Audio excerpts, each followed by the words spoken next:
আসসালামু আলাইকুম রাহমাতুল্লাহ। সুপ্রিয় ইসলামী আলো দর্শক মণ্ডলী, আশা করি সবাই আল্লাহর অশেষ মেহেরবানিতে ভালো আছেন।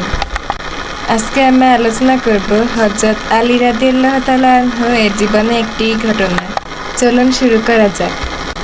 একদা এক আলী রাদিয়াল্লাহু তাআলা খাদ্যশস্যের মূল্য জোগাড় করার জন্য হযরত ফাতেমা রাদিয়াল্লাহু তাআলা আনহু এর একখানা চাদর বাজারে বিক্রয় করার উদ্দেশ্যে নিয়ে গেলেন এবং 6 দিরহাম মূল্যে কোনো ব্যক্তির নিকট তা বিক্রি করলেন। অতঃপর তিনি ফিরে রওনা হলেন। পথিমধ্যে এক ভিক্ষুকের সওয়াল করতে দেখে 6 দিরহাম সবই তাকে দান করে দিলেন। পরিবারের সকলে অনাহারে আছে, খালি হাতে বাড়ি ফিরে নিজেরা কি খাবেন তাও একটিবার ভাবলেন না। কিন্তু আল্লাহ পাকের শান দেখুন। হযরত আলী রাদিয়াল্লাহু তাআলা আনহু বিরক্ত হস্তে গৃহাভিমুখে রওনা হয়েছিলেন।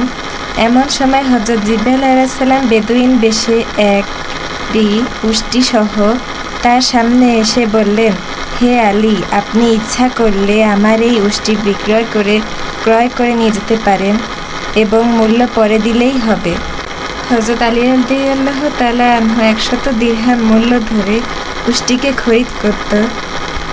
সেখান হতে রওনা হয়ে চললেন।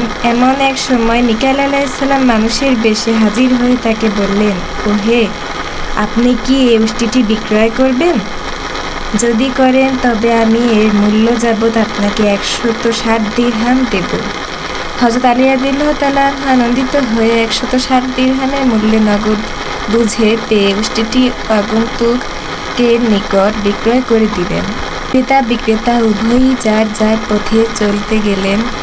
ঠিক এমন সময় আগের ওই ব্যক্তি, যিনি হযরত আলীর নিকট ধারে উট বিক্রয় করে গিয়েছিলেন, হঠাৎ আলীর সামনে উপস্থিত হয়ে নিজের প্রাপ্য 100 দিরহাম চেয়ে বসলেন।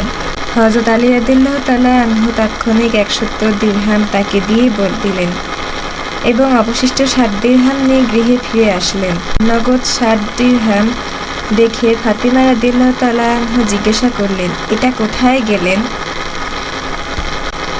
জবাবে তিনি বললেন, আমি আল্লাহ পাকের একটি ব্যবসায় করছিলাম, তাতে আমার 60 দিরহাম লাভ হয়েছে।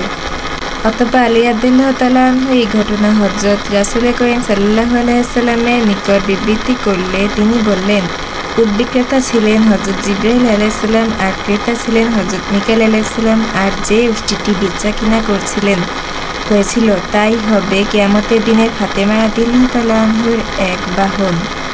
একবার ভেবে দেখুন প্রিয় দর্শকবৃন্দ, হযরত আলী রাদিয়াল্লাহু তাআলা আনহু আল্লাহর নামে ভিক্ষুককে 6 দিরহাম দয়া করেছিলেন এবং এর বদলে আল্লাহ পাক তাকে 60 দিরহাম দিয়েছেন। অর্থাৎ কেউ একটি পুণ্যের কাজ করলে আল্লাহ পাক 10 গুণ প্রতিদান দিয়ে থাকেন।